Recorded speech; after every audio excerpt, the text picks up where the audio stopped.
The room laughed at the right moment. Not loudly. Not cruelly. Just enough to signal agreement. He noticed that first, the timing. The way the sound arrived half a second after the words, as if everyone had briefly checked to see whether laughter was appropriate before offering it. He stands with his hands loosely folded, a drink untouched, watching the small choreography of approval play out around him. She is radiant tonight.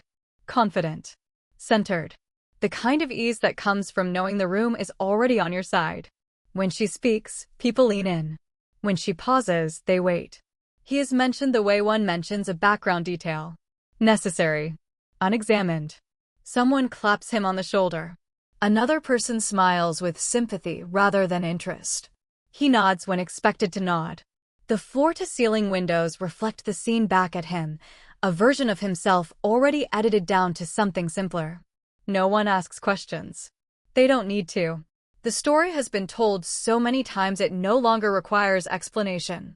Later, in the elevator, she checks her phone while the doors close. Notifications stack themselves in neat lines. Compliments. Photos. Proof. You were quiet, she says, not looking up. I usually am. She smiles at that faintly. It works for you. The ride down feels longer than the ride up. The building hums around them indifferent. At home, shoes by the door, lights half on, the familiar arrangement of things that haven't been argued into place because there was never time. She moves through the space as if it were an extension of her momentum, already halfway into tomorrow. He stays behind for a moment, keys still in his hand. It isn't the comment that stays with him. It's the ease of it. The way it landed without resistance. The way it assumed an entire structure that had never been formally agreed upon, but is nonetheless enforced daily. He thinks about how many times he's corrected small misunderstandings by letting them persist. How often silence has been interpreted as absence rather than restraint. In his office, the light is low. He doesn't turn on the overhead lamp. He sits, jacket still on, listening to the house settle. Somewhere down the hall, she laughs into the phone. The sound is sharp, victorious. He reaches into his pocket and sets something on the desk. It makes a soft, deliberate sound when it touches the wood. He doesn't open anything yet. Doesn't check balances. Doesn't prepare explanations. He already knows what's there. The question is no longer whether the story will change, but where it will begin. He stands, closes the door, and walks back toward the living room. The firm's anniversary reception occupies the entire 22nd floor. Glass walls on 3 sides, the city spread out like proof of something. Jonah follows Maribel through the crowd, watching her navigate with the precision of someone who has rehearsed this exact performance before. She stops near a cluster of senior partners. One of them, Marcus, maybe, Jonah forgets, gestures broadly with his drink. Maribel laughs at the exact right moment, touches the woman beside her lightly on the arm. The conversation folds around her. Jonah stands slightly behind and to the left. Close enough to be included. Far enough not to interrupt. And this must be your husband, the woman says, turning toward him with the kind of smile that precedes politeness rather than interest. Jonah, Maribel says. He does consulting work. The phrase lands with the weight of something rehearsed. Consulting has become her container for everything she doesn't want to explain or can't be bothered to remember. Fascinating, Marcus says, though his eyes have already moved past Jonah toward someone more relevant. What kind of consulting, the woman asks, because she is kinder or more dutiful than Marcus. Jonah opens his mouth, but Maribel answers first. Strategy mostly. Small clients. It keeps him busy. She says it the way someone might describe a hobby. Something that fills time without demanding respect. The woman nods. Marcus has already turned away entirely, pulling Maribel into a conversation about quarterly targets and restructuring. Jonah listens to fragments, numbers, names, timelines, and realizes he is no longer part of the circle. He has been edited out through positioning alone. He takes half a step back. No one notices. Across the room, someone drops a glass. The sound cuts through the noise briefly, then dissolves. Waitstaff appear with towels and efficiency. The disruption is absorbed within seconds. Maribel glances back once, catches his eye, and gives him a look he has learned to read as behave. Or maybe don't embarrass me. The distinction has become irrelevant. He moves toward the windows. The city below is all light and distance, movement abstracted into patterns. He wonders if anyone down there is also standing at a party they didn't choose, waiting for permission to leave. You look lost. Jonah turns. A younger man, late 20s, expensive suit, the kind of confidence that comes from never doubting you're welcome, holds 2 drinks. One of these is extra, the man says. Unless you already have one. Jonah glances at his own glass. Still full. He's been holding it for 40 minutes without drinking. I'm good, Jonah says. The man shrugs, drinks from both. Fair enough. I'm Ryan. You're with Maribel, right? Her husband. Right. She mentioned you. Ryan says it like he's confirming a minor detail. Must be nice, having someone crushing it like that. Takes the pressure off. Jonah doesn't respond immediately. He watches Ryan's face for irony and finds none. The comment is delivered as observation, maybe even compliment. Yeah, Jonah says finally. It does. Ryan nods, satisfied, and drifts back toward the center of the room where the real conversations are happening. Maribel finds him 20 minutes later. She is flushed with success, eyes bright. We should go soon, she says. I have an early call. In the elevator, she scrolls through her phone, thumbs moving quickly. Someone has already posted photos. She shows him one, her mid-laugh, surrounded by colleagues, the frame carefully excluding him. God, I look good, she says. He doesn't disagree. The parking garage is cold and echoey. Their footsteps sound louder than they should. Maribel talks the entire way to the car, recapping victories, dissecting comments, planning follow-ups. Her voice fills the space completely. Jonah unlocks the car, slides into the driver's seat, adjusts the mirror. She is still talking when he starts the engine. He pulls out of the garage and onto the street, merging into traffic that moves with its own indifferent rhythm. Maribel's voice continues beside him, animated, certain. He keeps his hands steady on the wheel and his eyes on the road. At a red light, she finally pauses. You could have tried harder tonight, she says. He glances at her. Tried harder how? I don't know. Engaged more. You just stood there. She scrolls through another photo. People notice these things. The light turns green. He accelerates smoothly. What would you have wanted me to say? She exhales through her nose. That's not the point. It's about presence. Energy. She locks her phone. You make me look like I'm dragging you around. He considers this. Tries to locate the moment when his silence became a performance of inadequacy rather than simple preference. I didn't realize, he says. Well, now you do. The rest of the drive passes without conversation. Maribel returns to her phone. Jonah watches the streets blur past, familiar and distant at once. At home, she disappears into the bedroom before he's finished parking.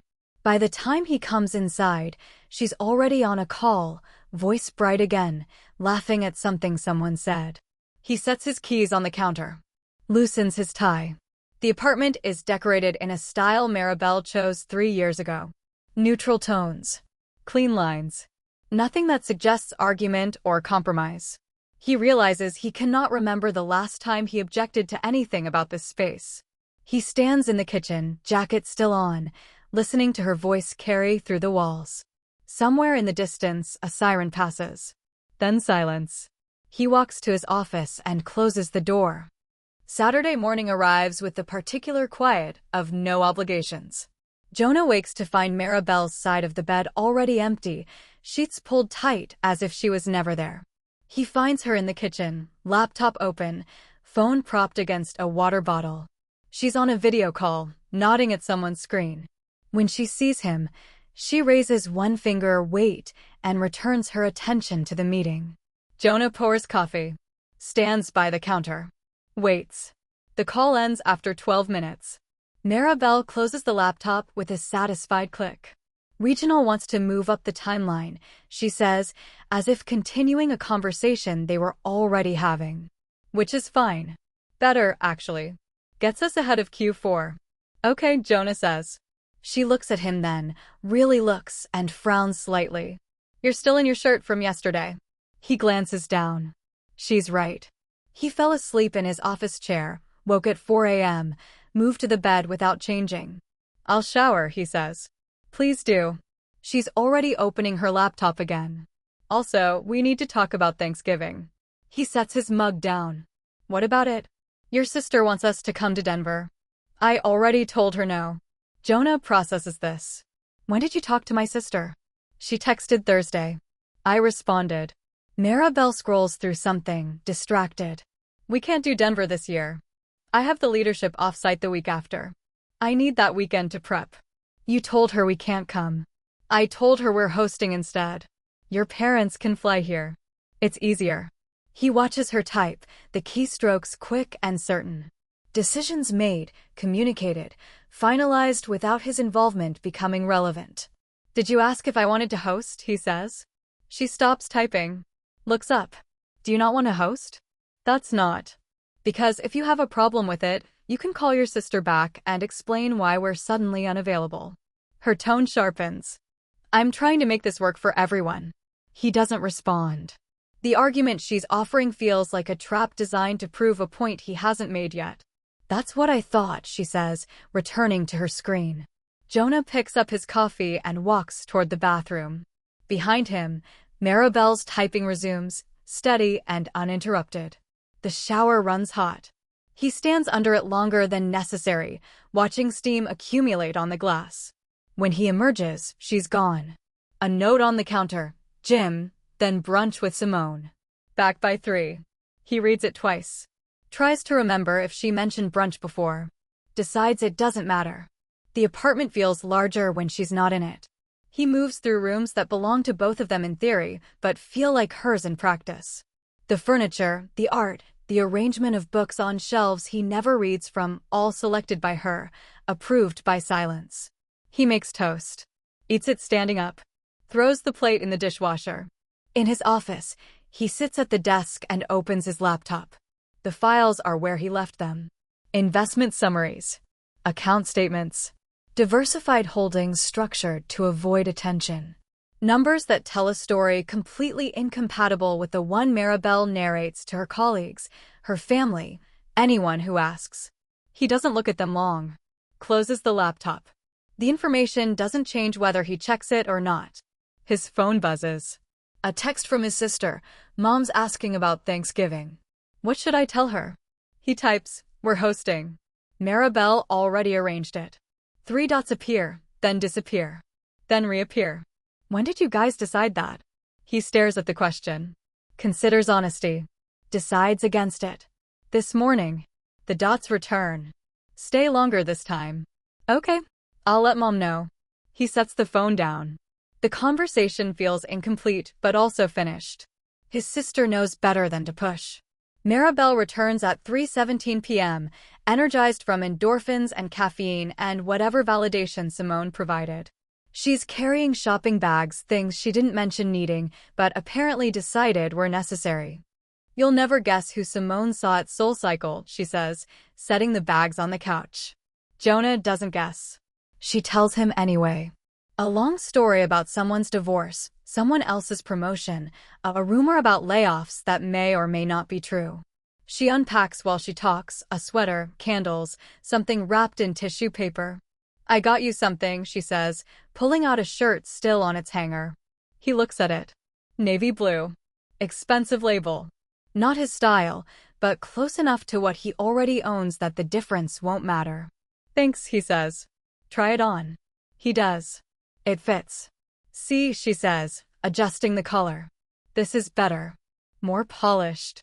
She steps back, appraising. You should wear this to the next work thing. He looks at himself in the hallway mirror. Sees someone dressed by someone else. Sure, he says. She smiles, satisfied. Kisses him quickly on the cheek. I'm going to start on some emails. What do you want for dinner? Whatever you want. That's not an answer, Jonah. Thai, he offers. She considers. Too heavy. Let's do salads. I'll order. She's already walking away, phone in hand, the decision made and implemented before he can register whether he agreed. He stands in the hallway, still wearing the new shirt, watching her disappear into the bedroom. The apartment settles around him. Quiet except for her voice, muffled through walls, talking to someone who isn't him. He takes off the shirt carefully, hangs it in the closet next to others he didn't choose, returns to his office, closes the door. Maribel's mother calls on a Wednesday evening.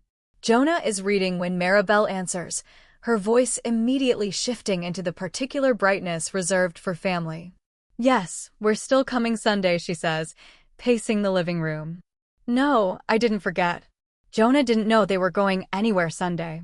He sets his book down, listens. "He'll wear something nice, Mom. I'll make sure."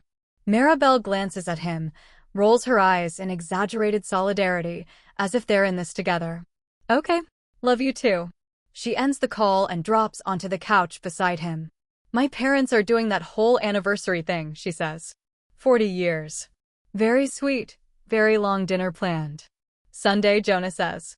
"I mentioned it last week." "You didn't." She pulls out her phone, scrolls. "I definitely did. You probably weren't listening." She shows him nothing, just holds the phone as evidence of her certainty. "Anyway, it starts at 6. We should leave by 5:15. He thinks about correcting her, about insisting on the fact that she never mentioned this.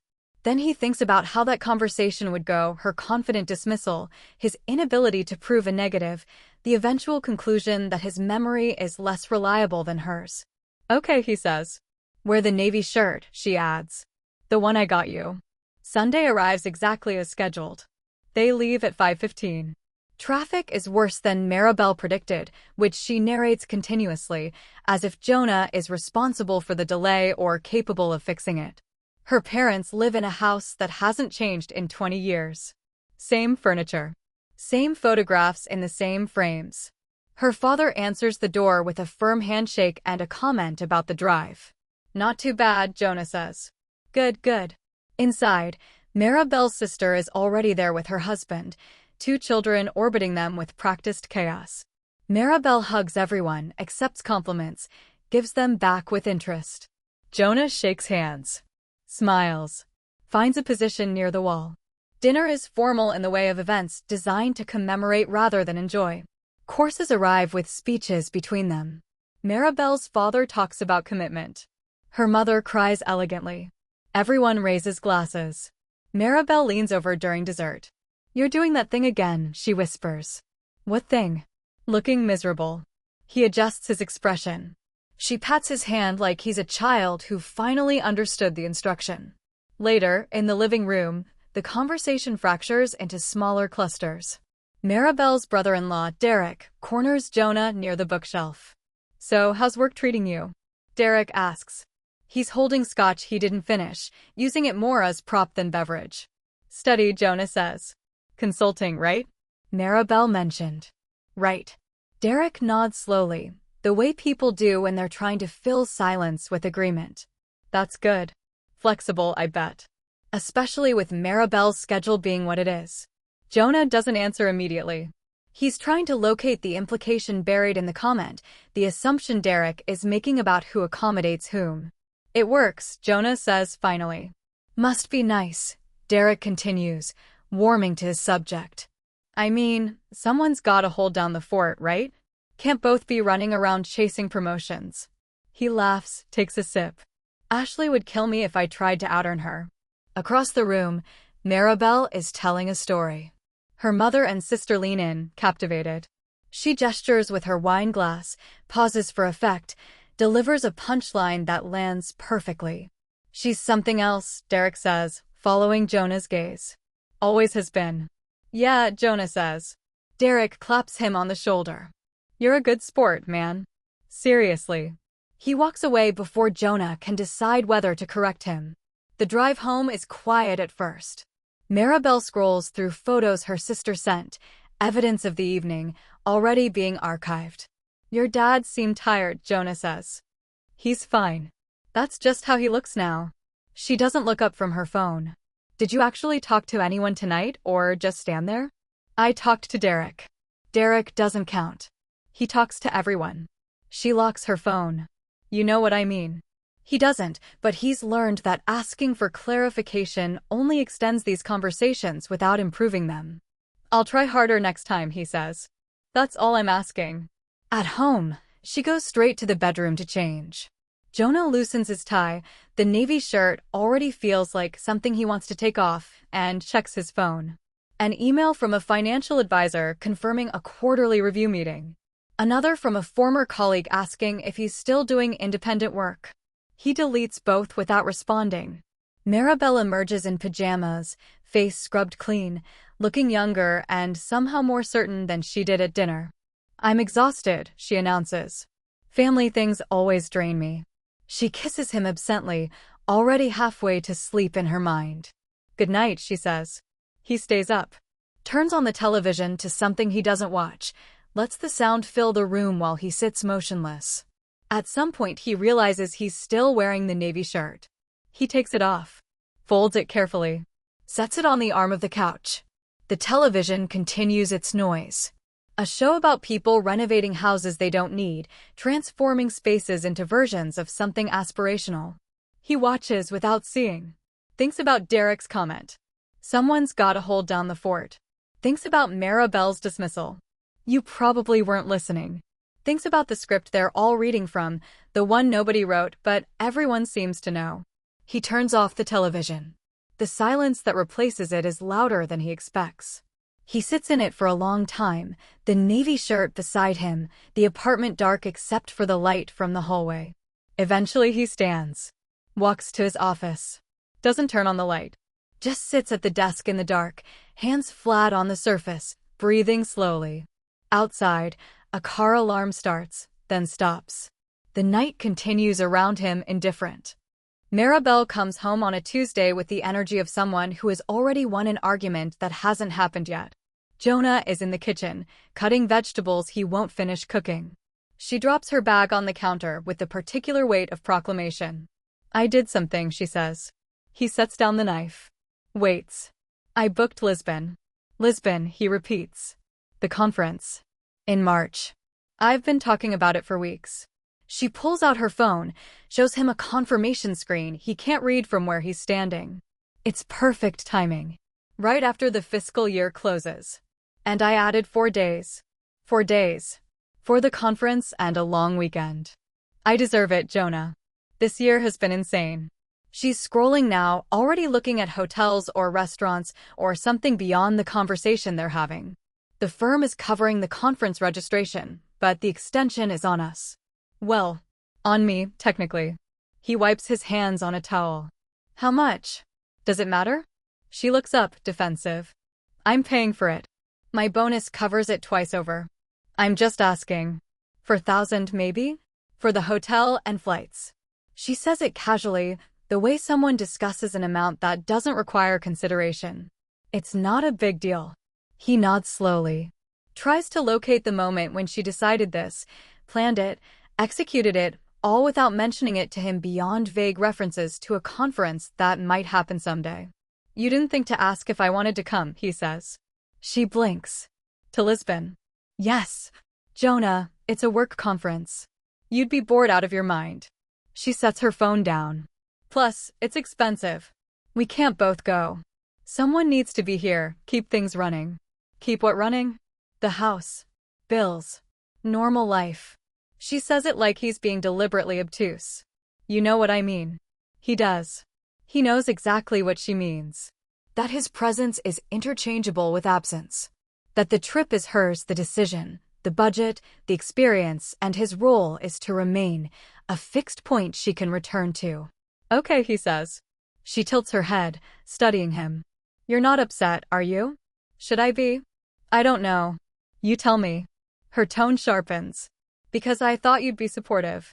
This is a big opportunity for me. I didn't say it wasn't. But you're doing that thing. That passive thing where you act fine, but you're clearly not fine. He picks up the knife again. Returns to cutting vegetables with careful, deliberate movements. I said okay. See? That's exactly what I'm talking about. She crosses her arms. You don't react like a normal person, Jonah. You just absorb everything. It's unsettling. He doesn't look up. The knife moves through a pepper, clean cuts, methodical. I'm fine with you going to Lisbon, he says quietly. She watches him for another moment, searching for the fight she expected to have. When it doesn't materialize, she exhales sharply. Fine. Good. She picks up her phone again. I'm going to take a bath. There's leftover chicken in the fridge if you want it. She leaves. He hears the bathroom door close, the water start running. He finishes cutting the vegetables, puts them in a container he won't use, stands at the counter, looking at the cutting board. For $1,000. Decided and spent without consultation. Not because she's cruel, but because the question of whether to consult him simply didn't occur to her. He exists in her calculations as infrastructure, not partnership. His phone buzzes. A text from the investment firm confirming a dividend deposit. The amount is more than her Lisbon trip. He dismisses the notification without opening it. In the living room, he sits on the couch, turns on the television. Finds nothing worth watching, but leaves it on anyway. The sound of running water continues from the bathroom. He imagines her in the tub, already thinking about Lisbon, mentally packing, planning outfits, rehearsing the version of herself she'll perform for colleagues in a city she's never seen. He wonders if she'll mention him there. If she'll explain his absence or simply not reference him at all. If someone asks about her personal life, what story will she tell? The water stops. Silence. Then her voice muffled, talking to someone on the phone. He increases the television volume slightly. An hour later she emerges in a robe, hair wrapped in a towel, face flushed from heat. I'm starving, she announces. Did you eat? Not yet. Let's order something. Not salad. Something good. She's already opening a delivery app. Pizza? No, too heavy. Sushi? Yes. Sushi. She orders without asking what he wants. He's learned his preferences don't survive the selection process anyway. They eat on the couch, watching a show she chose. She talks about the conference schedule, the panels she wants to attend, the people who will be there. He nods at appropriate intervals. You're sure you're okay with this? She asks suddenly, between bites. With what? The trip. Me going alone. I'm sure. She studies him again, that same searching look. Then she shrugs. Okay, good. The show continues. She laughs at something. He doesn't catch what. Later, in bed, she falls asleep quickly. He lies awake, listening to her breathe, steady and untroubled. He thinks about the money sitting in accounts she doesn't know exist. About the choices he's made to remain invisible, to let her narrative proceed unchallenged. About whether invisibility was strategy or surrender. The ceiling is blank and dark. He stares at it until the boundaries blur. Somewhere in the building, pipes groan. The heating system cycles. The city outside continues its endless motion. He doesn't sleep until after 3. When he wakes, she's already gone, a note on her pillow that says early meeting. Coffee's made. He reads it twice. Crumples it slowly. Drops it in the trash on his way to the shower. The days after Lisbon is booked pass with the texture of something inevitable. Maribel researches restaurants. Jonah watches her screen glow in the dark, her face illuminated, focused on a future that doesn't include him. He doesn't mention it again. Neither does she. On Thursday, he drives to the bank. Not their shared bank, the other one, across town, the one attached to accounts that have never appeared in their joint statements. The building is generic. Glass and steel. A lobby designed to communicate stability without personality. He meets with someone named Patricia. Middle-aged. Professional.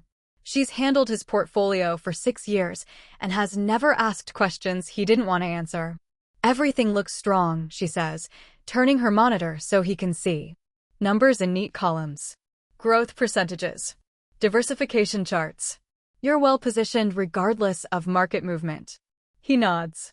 Studies the figures without emotion. Are we making any changes today? Patricia asks. He thinks about this. About whether accumulation still serves a purpose or has simply become habit. About what he's been waiting for. No changes, he says. She smiles. Conservative approach. I approve. The meeting lasts 17 minutes. He signs nothing. Changes nothing. Leaves with the same information he arrived with, confirmed and updated. In the parking lot, he sits in his car without starting the engine.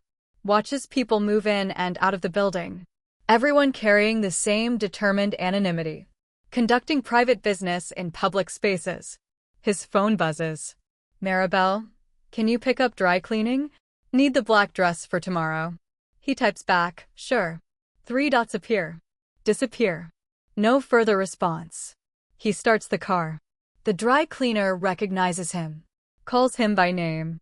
Hands him the black dress in plastic, draped carefully over his arm. Special occasion, the woman asks. Work thing, Jonah says. She must keep you busy, the woman says, smiling. He doesn't correct her assumption about who keeps whom busy. At home, he hangs the dress in the closet. Stands there looking at it. The fabric is expensive.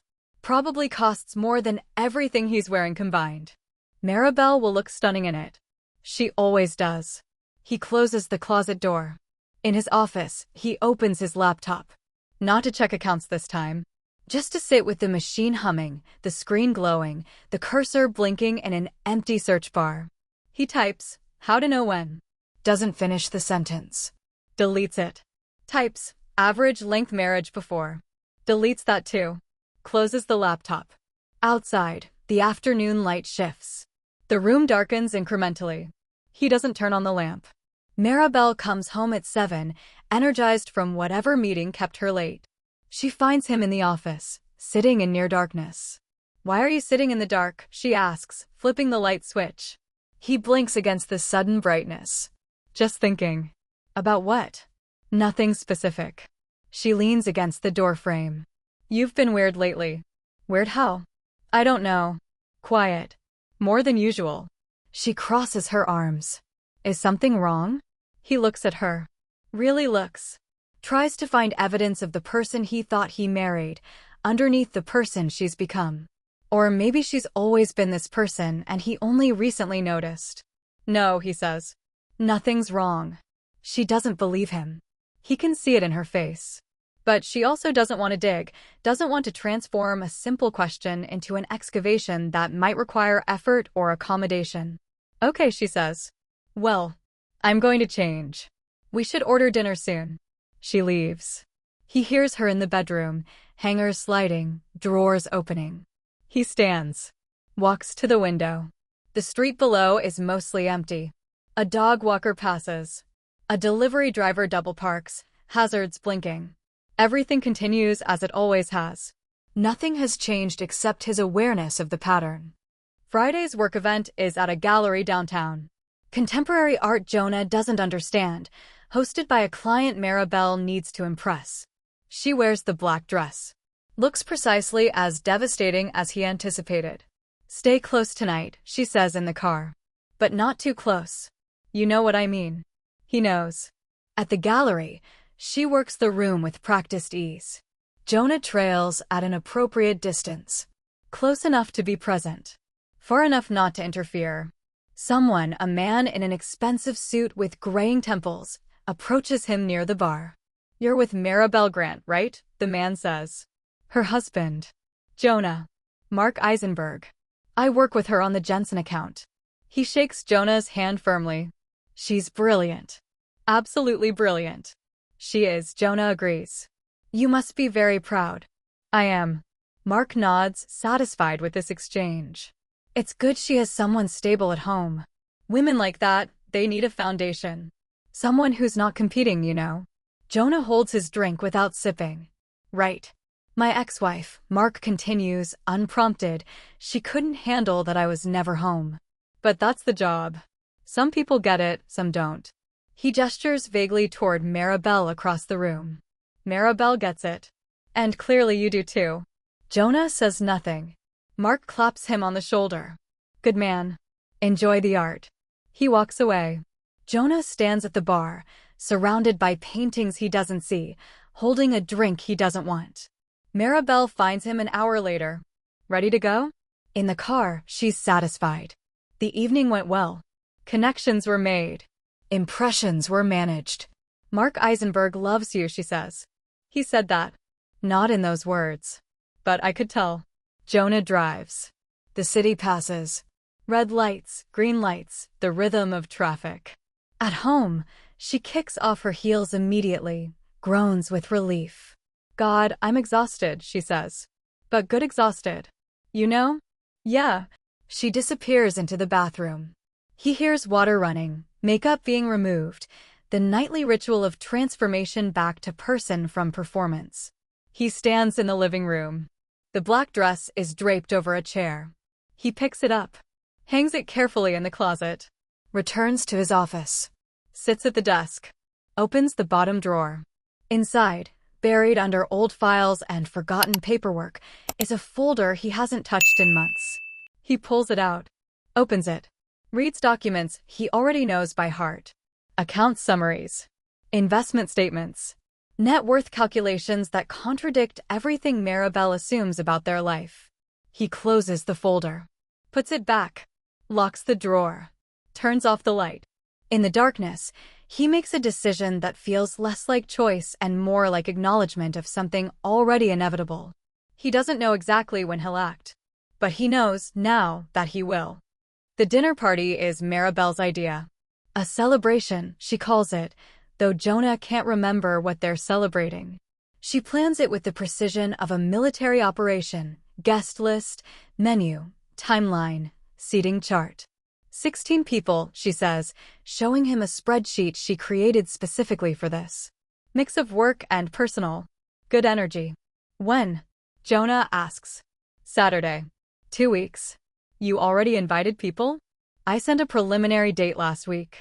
Everyone's confirmed. She scrolls through responses. I told you about this. She didn't. But the correction feels pointless. What do you need me to do? He asks. Just be present. And pleasant. She looks up. Can you manage that? Yes. Good. She returns to her spreadsheet, already moving to the next logistical challenge. The 2 weeks pass quickly. Maribel orders flowers, hires a caterer, rearranges furniture. The apartment transforms into a stage. Jonah watches the preparation with detached interest, like observing someone decorate a space he doesn't actually live in. Saturday arrives. The caterer sets up by 4. Maribel changes outfits 3 times before settling on something that looks effortless, but required significant effort. How do I look? She asks. Perfect, he says. She studies herself in the mirror, adjusts an earring. You should change too. Not the navy shirt. The gray one. The one with the good collar. He changes. Wears the gray shirt. Returns to find her arranging wine bottles by price point. Guests arrive in waves. Couples from her work. A few friends from college. Her sister and Derek. Everyone polished, everyone performing the appropriate version of themselves. The apartment fills with noise. Laughter. Conversation that sounds meaningful but dissolves into nothing when examined closely. Jonah moves through it. Shakes hands. Accepts compliments about the space that Maribel decorated. Nods when people talk about markets, promotions, vacation plans. He's standing near the kitchen when Maribel's college roommate, Jessica, or Jennifer, he forgets, corners him. You're so lucky, she says, wine glass half empty. Maribel's just incredible. I tell my husband all the time, I wish I had half her drive. She works hard, Jonah says. And you're so supportive. That's rare, you know? A lot of men can't handle it when their wives out-earn them. She leans in, conspiratorial. Derek told me Maribel basically runs your household. Financially, I mean. Jonah feels something shift. Not anger. Something colder. Did he? Jonah says. Oh, don't be embarrassed. It's actually really progressive. My husband would have a breakdown if I made more than him. She laughs. Men and their egos, right? She drifts away before he can respond. Across the room, Maribel is holding court. 5 people circle her, laughing at something she said. She's radiant. Completely in her element. Dinner is served at 8. The caterer has prepared something elaborate. Multiple courses. Wine pairings. Everyone makes appreciative noises. Maribel sits at the head of the table. Jonah is 4 seats down, positioned between Derek and someone's husband whose name he didn't catch. Between courses, Maribel taps her wine glass. The table quiets. I just want to say thank you, she begins. For being here. For being part of our lives. Murmurs of appreciation. Raised glasses. This year has been transformative, she continues. Professionally, personally. I've learned so much about what I'm capable of. About resilience. About building something meaningful. Jonah watches her. She's not reading from notes, but the speech has the quality of something rehearsed. And I couldn't have done any of it without support. Without people who believe in me. She pauses. Looks directly at Jonah. Smiles. And Jonah. For reminding me that ambition looks different for everyone. The table laughs.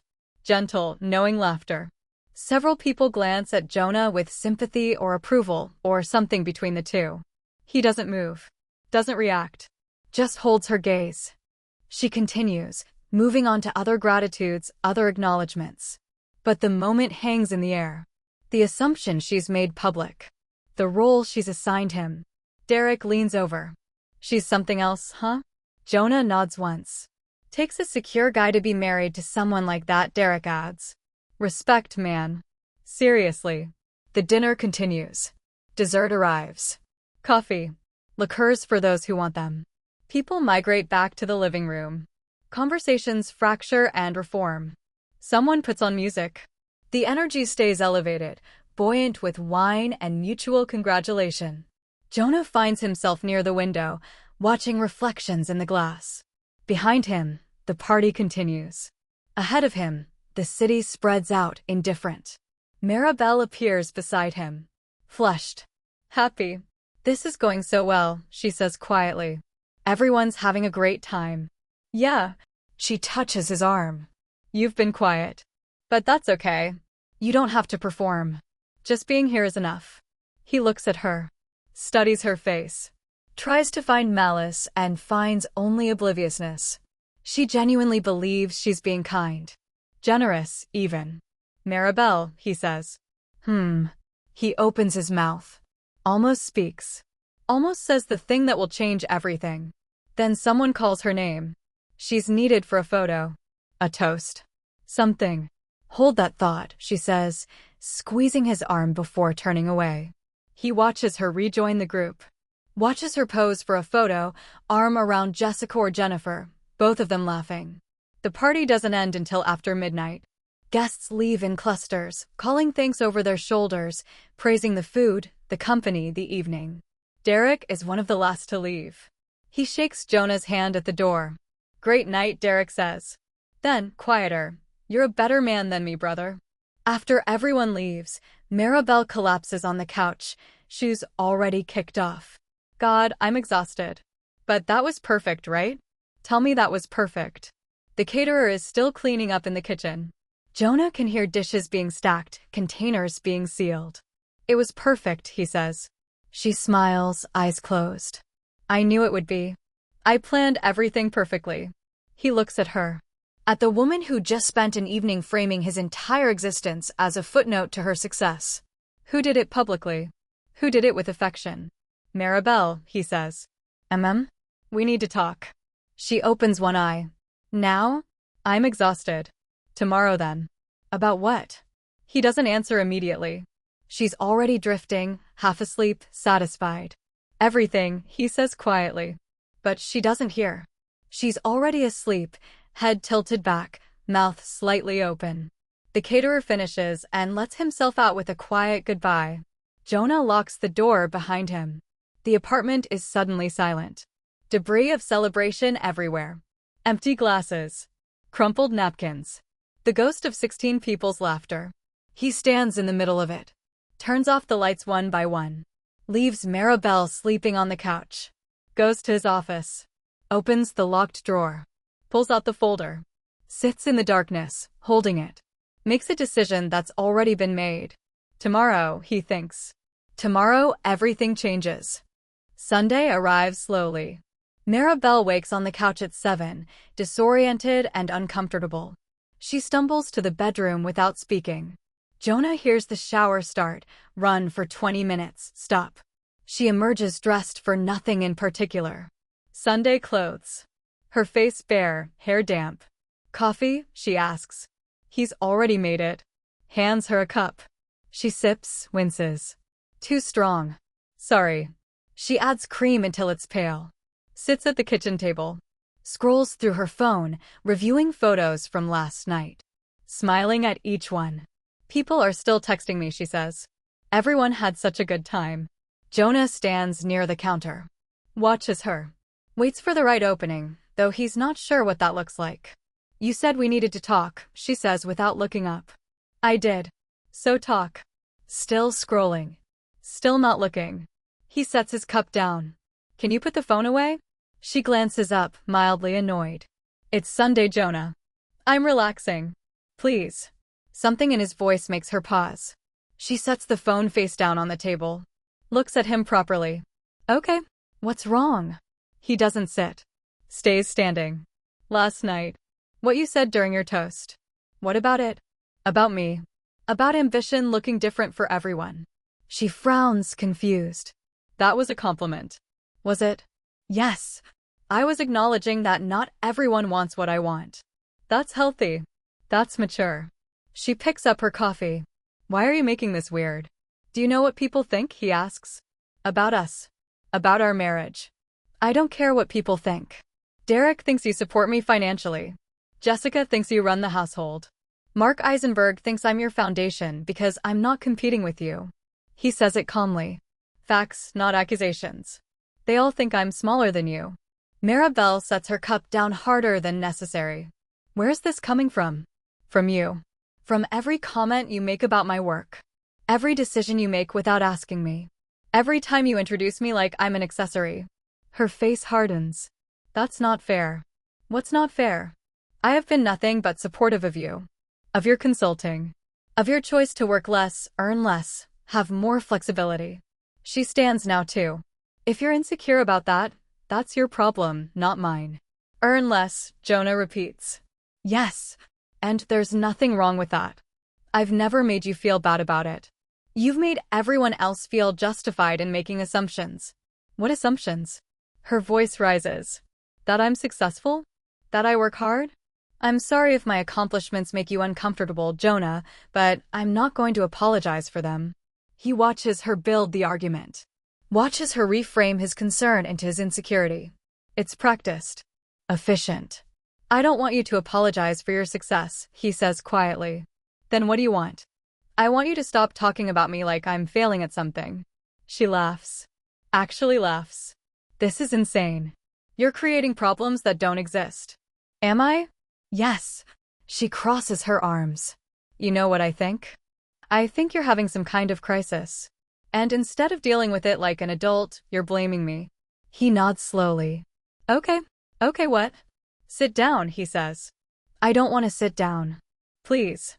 Something in his tone makes her hesitate. She sits. Wary now. Jonah walks to his office. Returns with the folder. Sets it on the table in front of her. What's this? She asks. Open it. She does. Slowly. Pulls out the first page. An investment summary. Her eyes scan it, not comprehending at first. Then comprehension arrives. He watches it happen. Watches her face change as she processes the numbers. The account names. The dates showing years of accumulation. I don't understand, she says. He pulls out another page. Another account. Another set of numbers. What is this? Her voice is smaller now. Investments. Holdings. Dividends. He says it without inflection. Money I've had since before we met. Money I continued to manage after. She flips through pages. More accounts. More evidence of a financial reality completely incompatible with the story she's been telling. Why didn't you tell me? She whispers. I did. Early on. You weren't interested in the details. That's not, she stops. Thanks. You said you did consulting. I do. Sometimes. When it's interesting. He sits across from her. The income doesn't matter. It never did. She's still staring at the papers. How much? He tells her a number. Not everything. Enough. The color drains from her face. Jesus Christ, Jonah. She looks up. Why? Why would you hide this? I didn't hide it. I just didn't correct your assumptions. That's the same thing. Is it? He leans back. You assumed I was smaller than you. Financially. Professionally. Socially. You built an entire narrative around it. I wanted to see what happened if I didn't interfere. That's manipulative. Maybe. Or maybe I wanted to see if you'd value me without knowing what I was worth. She stands abruptly. Walks to the window. Stands there with her back to him. You let me look like an idiot, she says. To who? To everyone. All those comments. All those assumptions. Her voice cracks. They all think I'm taking care of you. And that bothers you because? She spins around. Because it's humiliating. Because you let me believe something that wasn't true. You believed what you wanted to believe, he says. I just didn't argue. Tears now. Actual tears. This is cruel, Jonah. This whole thing is cruel. He doesn't respond. She wipes her face angrily. So what now? You've proven your point. You've shown me I'm a terrible person. What happens now? I don't know, he says honestly. You don't know. I know I can't keep living like this. Like I'm a supporting character in your story. So this is about revenge? About punishing me? No. He stands. Walks toward her. Stops a few feet away. It's about clarity. About seeing what remains when the assumptions are gone. And what remains?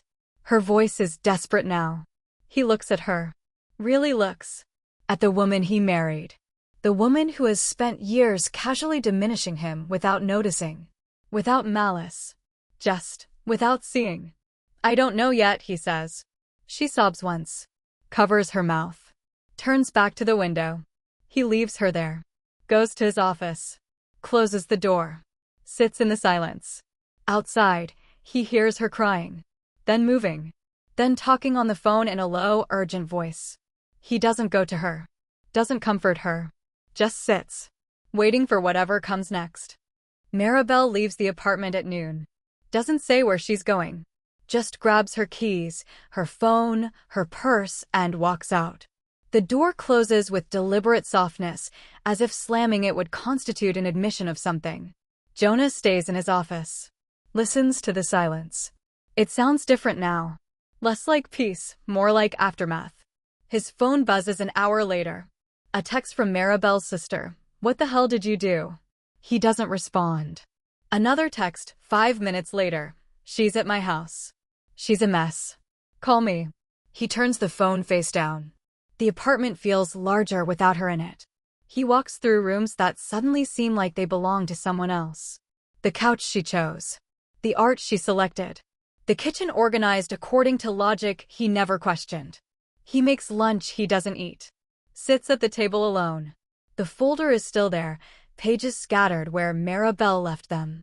He gathers them slowly, returns them to order, locks them away again. At 3, his phone rings. A number he doesn't recognize. He answers. Jonah? It's Catherine. Maribel's mom. He closes his eyes. Hi, Catherine. What's going on? Her voice is careful. Controlled. Maribel called me very upset. She's saying things that don't make sense. What things? That you've been lying to her.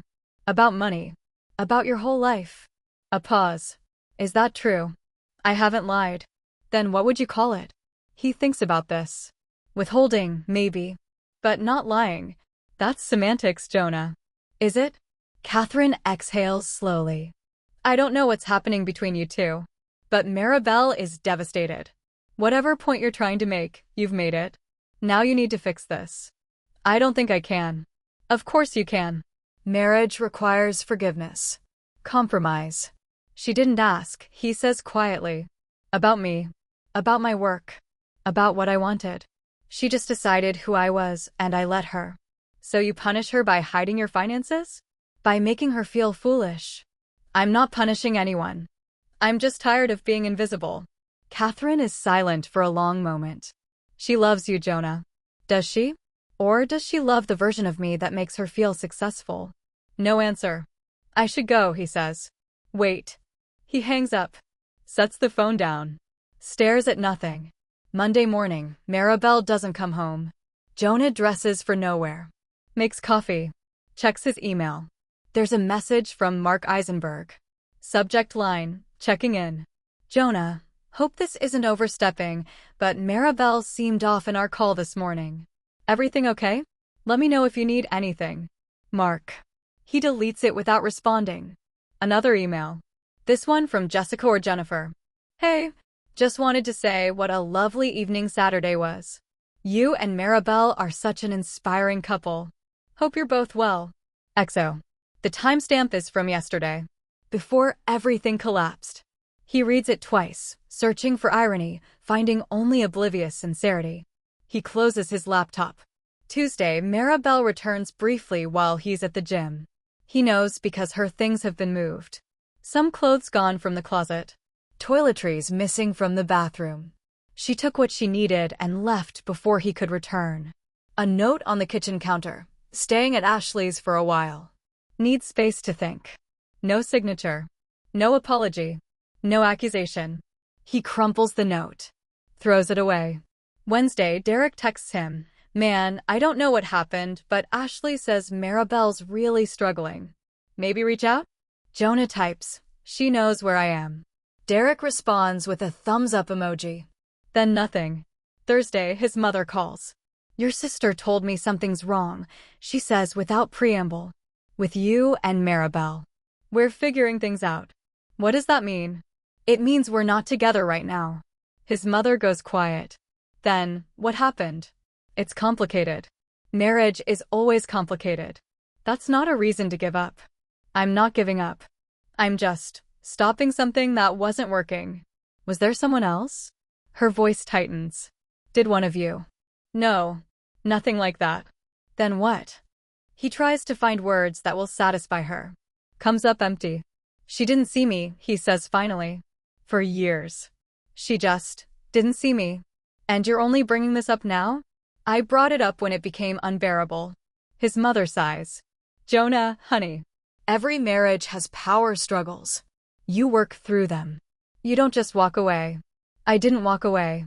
I'm still here. You know what I mean. He does. He also knows explaining won't help. His mother has been married 43 years to a man who never challenged her, never disrupted the narrative she preferred. She doesn't understand what it means to be unseen by someone who claims to love you. I need to go, he says. Call me if you need anything, she says. Then, softer, I'm worried about you. I'm fine. He's not sure if that's true. Friday afternoon, his phone rings again. Maribel this time. He stares at her name on the screen. Lets it ring 4 times before answering. Hi, he says. Hi. Her voice is hoarse. Can we talk? We're talking now. In person. Please. He looks around the empty apartment. When? Tonight? I can come to the apartment. Or we can meet somewhere neutral if you'd prefer. Here's fine. 7. Okay. She hangs up without saying goodbye. He spends the rest of the afternoon in a strange suspension. Cleaning things that don't need cleaning. Organizing spaces already organized. At 6:30 he showers. Changes into clean clothes. Sits on the couch and waits. She arrives at 7 exactly. Uses her key. Stands in the doorway like she's entering a stranger's home. She looks different. Thinner, maybe. Or just tired. No makeup. Hair pulled back. The armor stripped away. Thank you for seeing me, she says. He nods toward the living room. She sits on the chair, not the couch. Maintaining distance. I've been thinking, she begins. Stops. Starts again. I've been trying to understand what happened. What I did wrong. He waits. And I keep coming back to the money. The fact that you hid it from me. She looks at him. I need to know why. Really why? I told you. You said you wanted to see if I'd value you. But that's not a reason, Jonah. That's a test. And you don't test people you love. Don't you? He asks quietly. Isn't that what you did?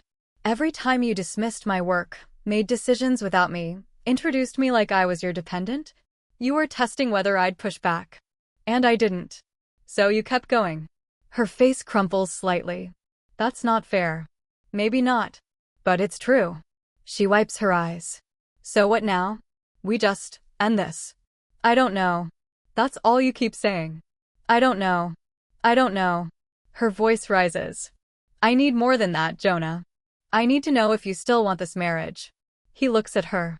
At the woman who has spent 5 days discovering that her entire understanding of their relationship was built on assumptions she never verified. Do you? He asks. Do I what? Want this marriage. The real one. Not the one you were performing. She opens her mouth, closes it, looks away. And in that hesitation, he finds his answer. The lawyer's office is downtown, 14th floor, floor-to-ceiling windows that make everything feel exposed. Jonah sits in the waiting room, reading nothing, watching a clock that moves too slowly and too fast at once. Maribel chose her own lawyer. Different firm. They agreed on that much during their second conversation, the one where words like mediation and assets replaced accusations and tears. His lawyer is a woman named Diana Reese. 50-something. Direct without being unkind. She found him through a referral from Patricia at the bank, someone accustomed to discretion. Keep it simple, Diana told him during their first meeting. No fault. Equitable distribution. The cleaner we keep this, the faster it resolves. The door opens. Diana gestures him inside. Maribel is already there. Sitting across the conference table with her lawyer, a man in his 40s, expensive suit, reading glasses perched on his nose. Maribel doesn't look up when Jonah enters. Just stares at a legal pad covered in notes.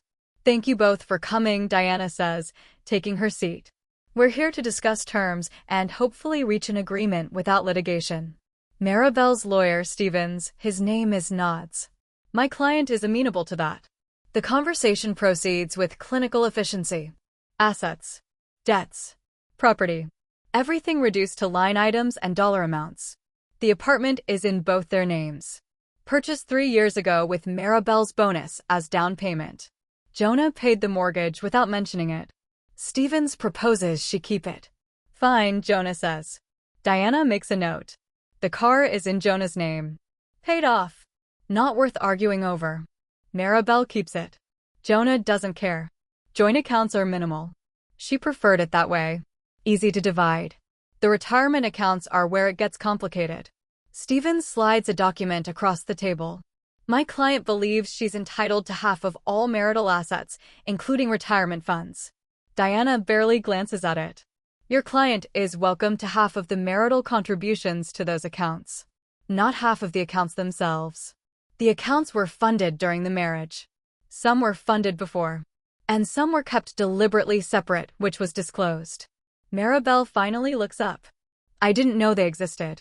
Lack of knowledge doesn't establish marital property, Diana says calmly. Your husband maintained separate accounts before your marriage and continued that separation after. That's legal. Stevens adjusts his glasses. We could argue commingling. Shared household expenses, lifestyle maintained by those funds. We could, Diana interrupts. But you won't win. And it'll cost your client more in legal fees than she'd recover. Silence. Maribel's joy tightens. This is exactly what I mean. He let me think we were building something together while he kept everything separate. Mrs. Grant, Diana says, not unkindly, what your husband did or didn't disclose about his finances isn't relevant to the legal division of assets. Only what qualifies as marital property. It's relevant to me, Maribel says. Jonah speaks for the first time. Keep the apartment. Keep the car. Take half the joint accounts. I'll cover the legal fees for both of us. Everyone turns to look at him. That's generous, Stevens says carefully. It's fair, Jonah corrects. Maribel stares at him. I don't want your charity. It's not charity. It's closure. Her face flushes. You think you can just pay me off? Make this go away. I think we can end this without destroying each other, he says quietly. Isn't that what you want? She doesn't answer. Diana looks at Stevens. Do we have an agreement? Stevens confers with Maribel and whispers. She shakes her head. He whispers again. She closes her eyes. We'll need it in writing, Stevens says finally. Of course, Diana agrees. The meeting ends 20 minutes later. Paperwork to be drafted. Signatures to be scheduled. Everything proceeding with bureaucratic inevitability. In the elevator down, Maribel stands as far from Jonah as the space allows. You must feel very satisfied, she says. I don't. Right. Because you're the victim here. Her voice is bitter. Poor Jonah, married to the terrible, ambitious woman who didn't worship him enough. The elevator stops. Doors open. Neither of them moves. That's not what this is, he says. Then what is it? He turns to face her. It's me choosing not to be invisible anymore. You were never invisible. You chose to be quiet. You chose to hide. And now you're blaming me for not seeing what you refused to show. The doors start to close.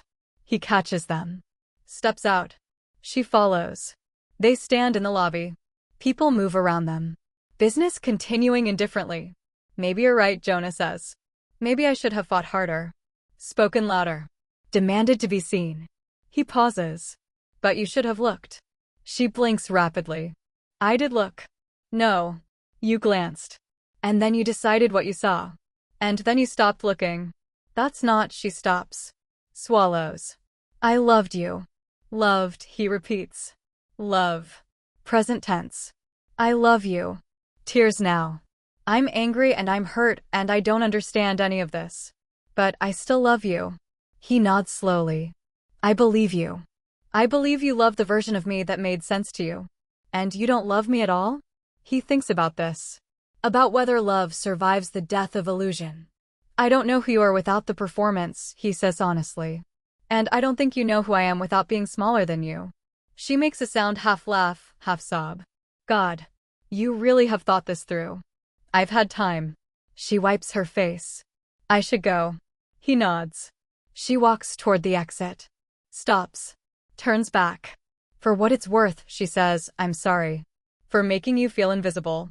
Even if I don't understand how I did it. I know, he says. She leaves.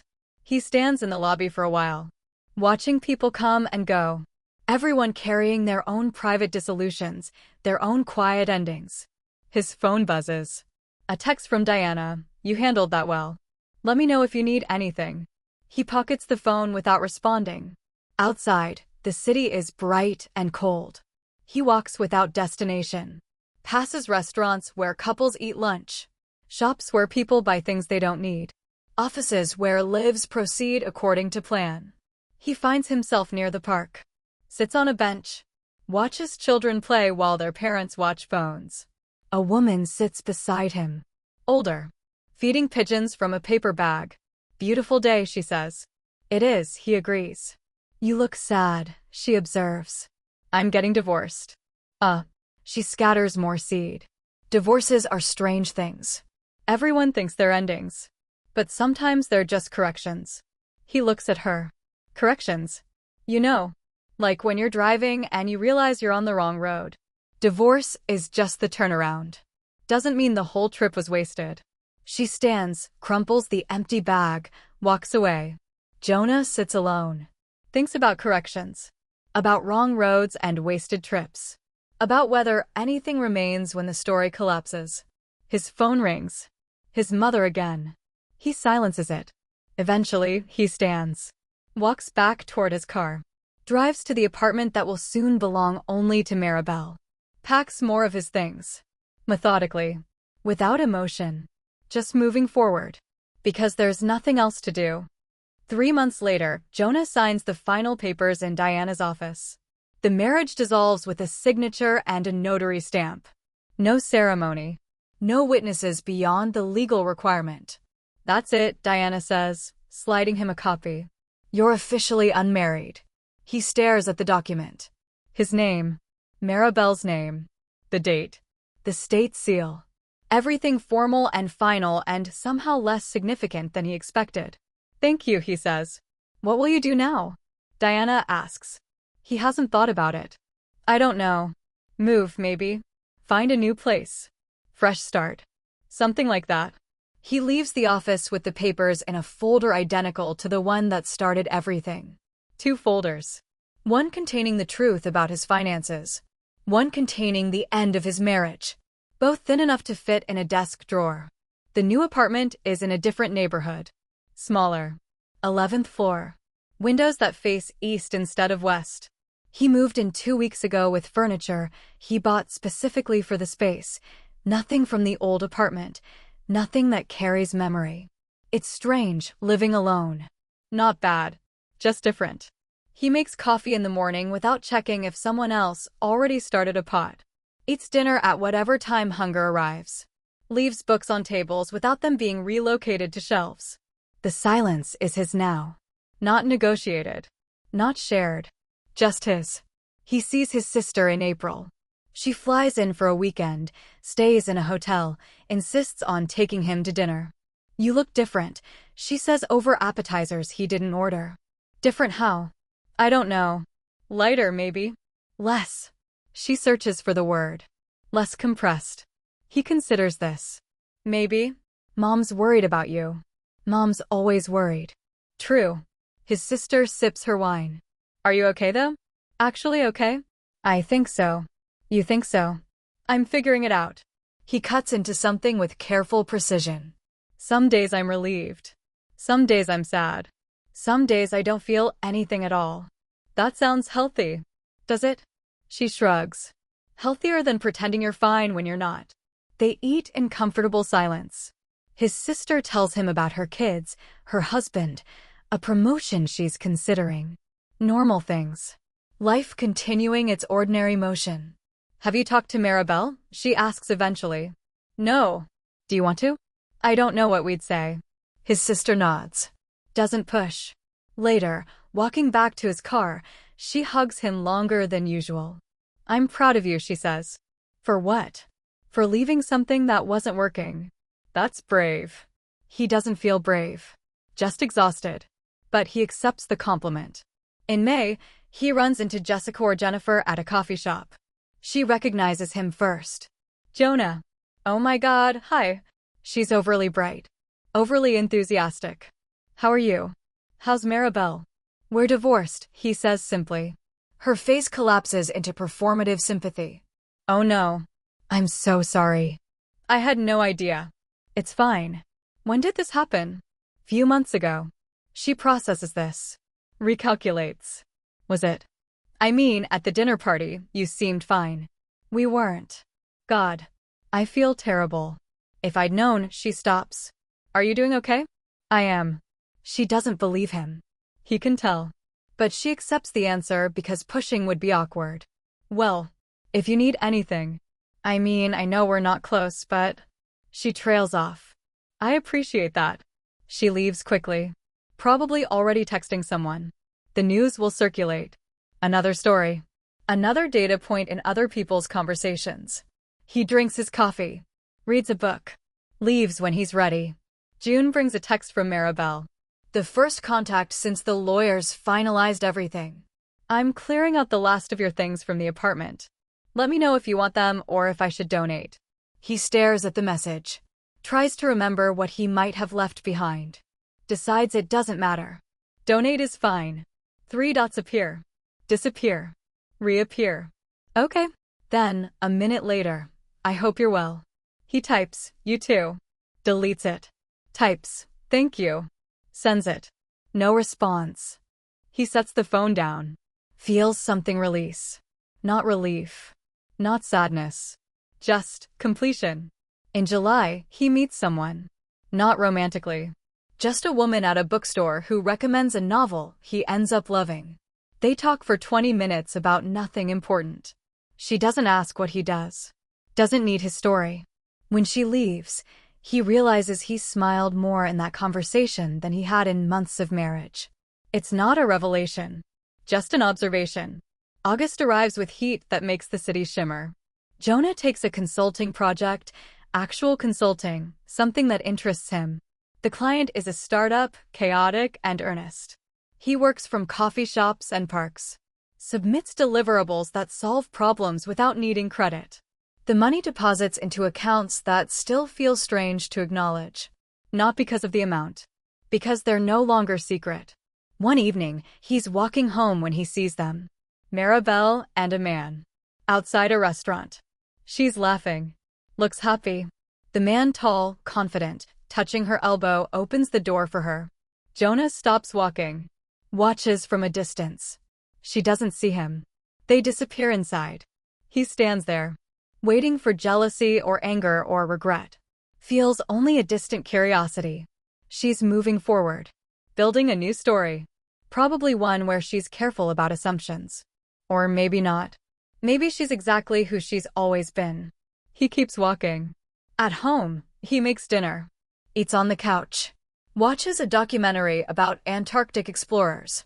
Men choosing isolation. Finding something in the emptiness they couldn't find anywhere else.